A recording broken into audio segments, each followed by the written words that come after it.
ఏవి ట్యుటోరియల్ ఈరోజు వచ్చేప్పటికి ఆంధ్రప్రదేశ్ రాష్ట్రంలో గ్రామ వార్డు సచివాలయాలకు సంబంధించి ఒక ఇంపార్టెంట్ అప్డేట్ అనేది రావడం జరిగింది. ఇక ఆన్లైన్లో సెలవు చీటీ ఆందోళనలో సచివాలయ ఉద్యోగులు. ఇది ఆంధ్రప్రదేశ్ రాష్ట్రంలో సచివాలయాలకు సంబంధించి లీవ్ లెటర్ సంబంధించిందండి. ఇక గ్రామ వార్డు సచివాలయాల్లో పనిచేసే ఉద్యోగులకు ఇకపై సెలవులు కావాలంటే ఆన్లైన్లో దరఖాస్తు తప్పనిసరి చేసే దిశగా గ్రామ వార్డు సచివాలయాల శాఖ అడుగులు వేస్తుంది. ఇప్పటివరకు మాన్యువల్ పద్ధతిలో ఉద్యోగులు లీవ్ కోసం దరఖాస్తు చేసుకునేవారు. కాగా ఉద్యోగుల ప్రొబేషనరీ కాలం పూర్తయిన తదుపరి కొత్త విధానాన్ని అమలు చేయాలని ప్రభుత్వం భావిస్తోంది. ఇదే విషయంపై అధికారులు మౌఖికంగా క్షేత్రస్థాయి అధికారులకు అంతర్గత సమావేశాల్లో చెప్పినట్లు సమాచారం.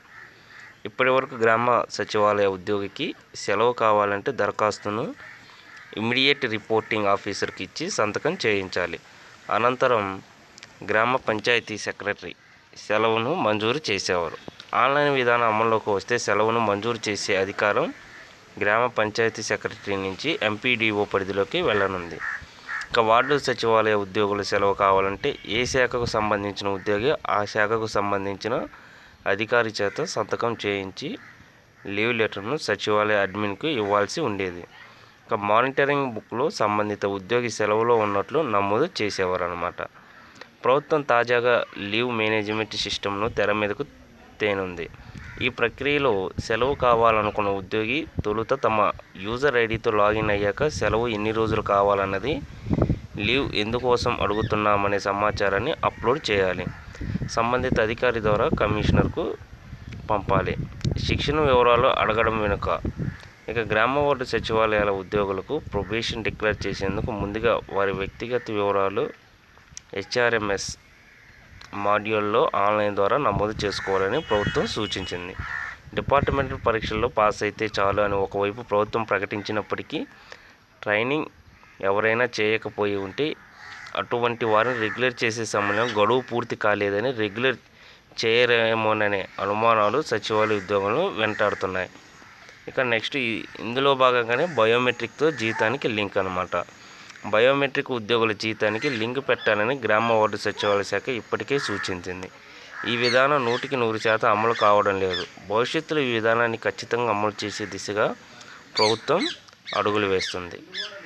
ఇక ఇవన్నీ కూడా ఆంధ్రప్రదేశ్ రాష్ట్ర సచివాలయానికి సంబంధించింది. లీవ్ లెటర్కి ఖచ్చితంగా వీరికి అనేది ఒక లాగిన్ ఐడి ఉంటుంది. దీని ద్వారా లాగిన్ అయ్యి ఎన్ని రోజులు హాలిడేస్ కావాలో అవి అప్లై చేసుకోవాలి. కానీ గతంలో అయితే ఇలా ఉండేది కాదు.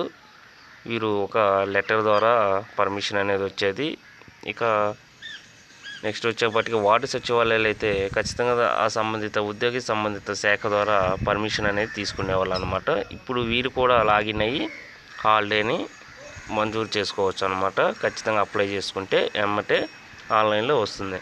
అదేవిధంగా ఈ యొక్క ప్రొబేషన్ గురించి కూడా ఇలా మాట్లాడడం జరిగింది. తర్వాత బయోమెట్రిక్తో శాలరీస్కి అనేది లింక్ చేయడం, దీనివల్ల శాలరీస్ పడతాయా లేదా అన్నట్టుగా 100% అమలు కావడం లేదు. ఇది కూడా కరోనా సమయంలో ఇది ఆఫ్ చేయడం జరిగింది అనమాట. ఇవి ఈరోజు గ్రామ వార్డు సచివాలయాలకు సంబంధించిన కంప్లీట్ డీటెయిల్స్. ఈ యొక్క వీడియో మీకు నచ్చినట్లయితే లైక్ చేయండి, షేర్ చేయండి, సబ్స్క్రైబ్ చేయండి. Thank you.